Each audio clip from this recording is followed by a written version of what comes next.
kita senantiasa dimudahkan, dilancarkan, diberkahi dan dirahmati Allah Azza wa Jalla.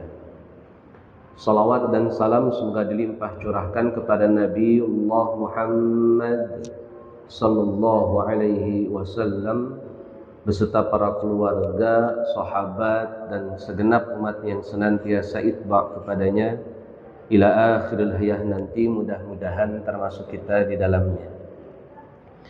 Hadirin ikhwati iman rahimakumullah, temanya memang tentang ibadah, tetapi saya ingin luaskan supaya ada satu pemahaman dasar yang lebih tepat begitulah dalam memahami semua aktivitas ibadah.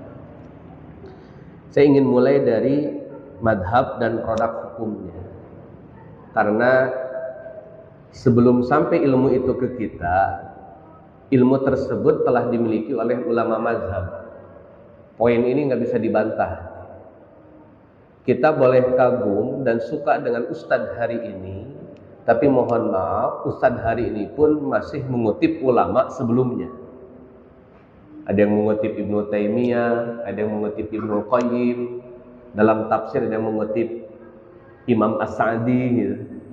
Itu kan semuanya ngutip. Jadi Ustadz Arhi ini tidak original memahami Quran dan Sunnah secara langsung, tetap ngutip ulama juga gitu. Itu nggak bisa dibantah. Dalam tafsir misalkan kita memahami aula mastumun nisa itu sentuhan kulit tidak membatalkan wudu, itu pasti ada ulama yang dikutip. Siapa yang punya fatwa demikian? Atau kemudian kita memahami aula mastumun nisa itu sentuhan kulit batal itu. Pasti ada ulama yang menyampaikan itu.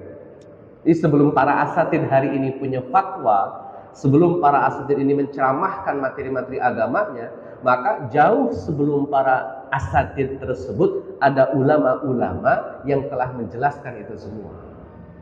Nah, di antara yang saya angkat adalah ulama mazhab dan produk hukumnya. Yang produk hukum mereka kemudian di produk kita hari ini, Pak.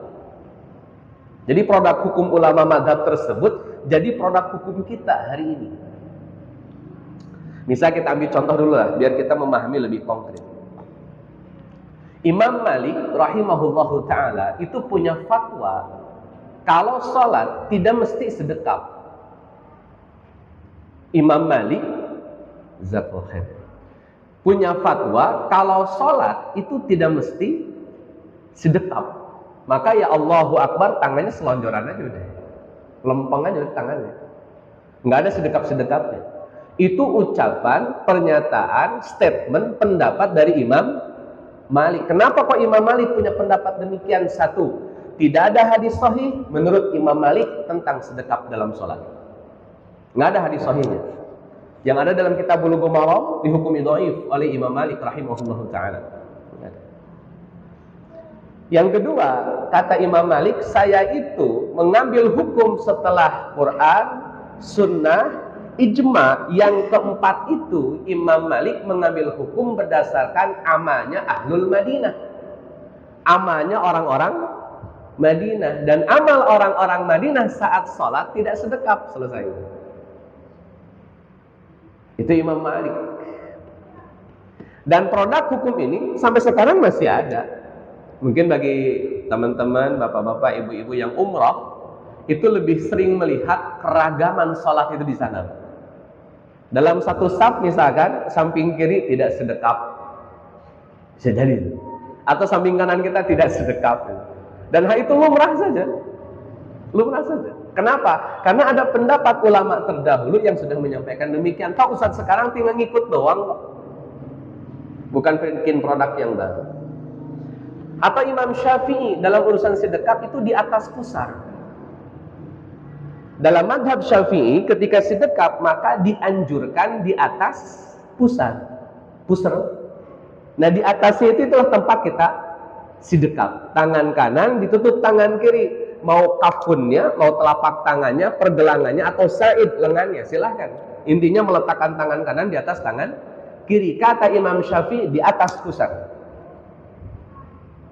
Dan sampai hari ini ada produk itu.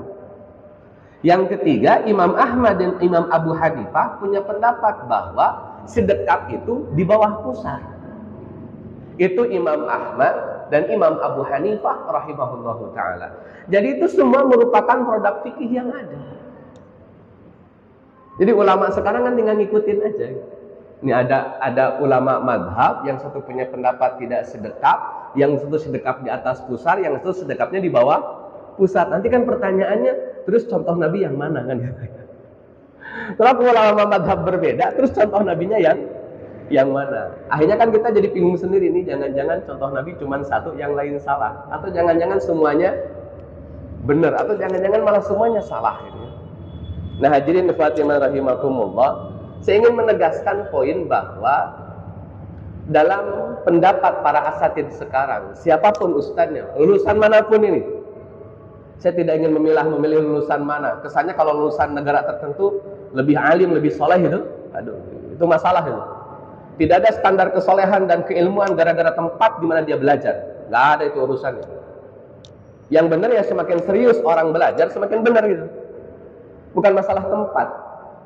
Apakah Mesir lebih baik daripada Yordan? Apakah Yordan lebih baik daripada Sudan? Apakah Sudan lebih baik daripada Madinah? Atau Madinah lebih baik daripada Mesir? Nggak ada itu.